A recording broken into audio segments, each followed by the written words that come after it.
back, you guys, to the Mountaintop Nature Preserve. I'm so excited to see you guys here, and we're going to do a little bit more exploring of the Rocky Mountains today. So, before we can get started, I have to ask you the question I always ask you. Did you bring your imagination with you today? It looks like you might be a little bit lower on imagination, but that's okay. It's been a long week, and I anticipated that you might be running low. So I was talking to my friend Finn for some ideas on how to make you feel all bubbling up again. And you know what he told me? He was telling me lots of fun things about rainbow trout that he thought might help you think of some fun things to do.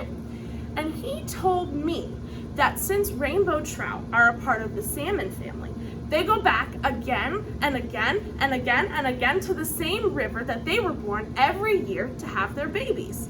Isn't that crazy? How do they know where to go? When they get back, they have so much fun with all their friends and family. Well, are you ready to try that for ourselves? We're gonna make our very own little fish faces, and then we're gonna try and say where we were born and see if it comes out right. Are you ready to try with me?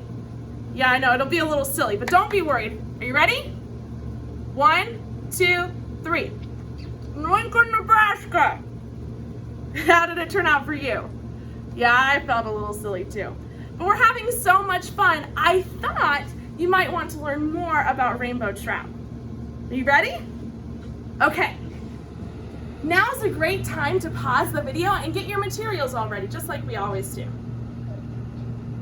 Okay, our first question, or our question is, rainbow trout have teeth. That's something I didn't know. But do they have only upper teeth or only lower teeth? If you think they have only upper teeth, go ahead and pour your water into the container. If you think they have only lower teeth, go ahead and put some food into the container. Great job, you guys. I wonder what the right answer is. Are you ready? That's right, you gotta do something for me first. Drum roll, please. The answer is upper teeth.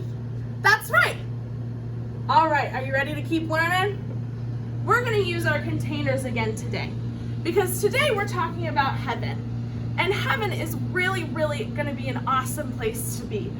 It's gonna be so exciting. Right now, we live on earth, right? And we talked about on our first day that there are lots of hard things that we have to deal with while we're here on earth. But in heaven, those hard things are gonna go away. Now's a great time to pause the video and brainstorm some things that are really, really hard that we have to do here on earth. Things that make us sad, or things that we don't like to do. That's right, those are all hard things. And I can't wait to get to heaven so that I can deal with lots of fun things like music and Jesus and singing to him forever and ever and ever. But let's kind of illustrate this first. When we get to heaven, are we gonna have any more tears? No, that's right, no more tears. When we get to heaven, are there gonna be any bullies? No, there won't be any bullies. When we get to heaven, do you think you're gonna stub your toe or break your arm? Nope, no pain in heaven. When we get to heaven, are you ever gonna do something bad that you feel really guilty about later? Nope, there's no sin in heaven. Just like that, all the hard things that we have to deal with while we're here on earth are gone. And we get to be really excited to be with Jesus in heaven. When I was thinking about that for today, I thought that we might have a sciencey fun gizmo that would help us remember that we don't have anything hard to deal with in heaven. And that heaven goes on forever and ever and ever and ever and ever and ever and ever and ever and ever and ever. Right? So our sciencey fun gizmo is called Perpetual Paper. Can you say that? Perpetual Paper. Yeah, say that 5 times fast. It's really hard. But this Perpetual Paper is going to show us what it's going to be like, just a little piece of what it's going to be like in heaven when things go on and on and on and on and on. Let's take a look. Our first page on our perpetual paper is of Ramsey. You remember Ramsey? He was my friend from day one.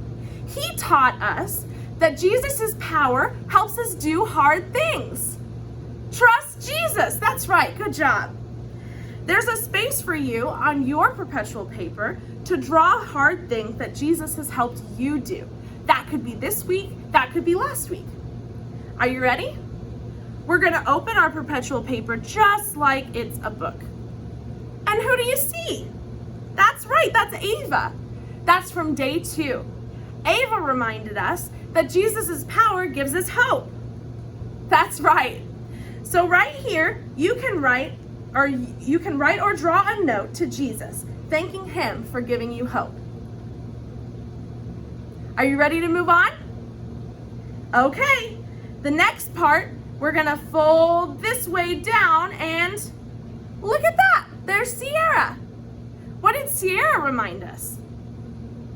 That's right. That Jesus' power helps us be bold. Trust Jesus. Yes, good job.